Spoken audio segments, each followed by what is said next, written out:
បានរចនាទៀតហើយណែស្ដាប់ភ្លើងខ្ញុំដល់ហើយមានស្លអ្វីឡើយក្រាបពីកំណត់ធ្វើការចង់មកប្រកាសនឹងលំទៅជូនតែគេកណ្ដាលចិត្តមិនយឺមិនដឹងថាលើរត់ទៅឯណា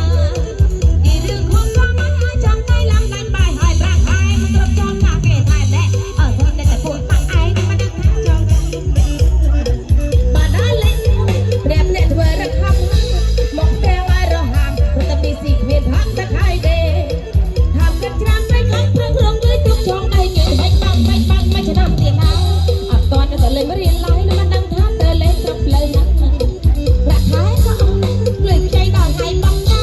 តែធ្វើយ៉ាងណាពេលនេះចង់យកក៏យកមិនចាញ់ហាក់ទៀត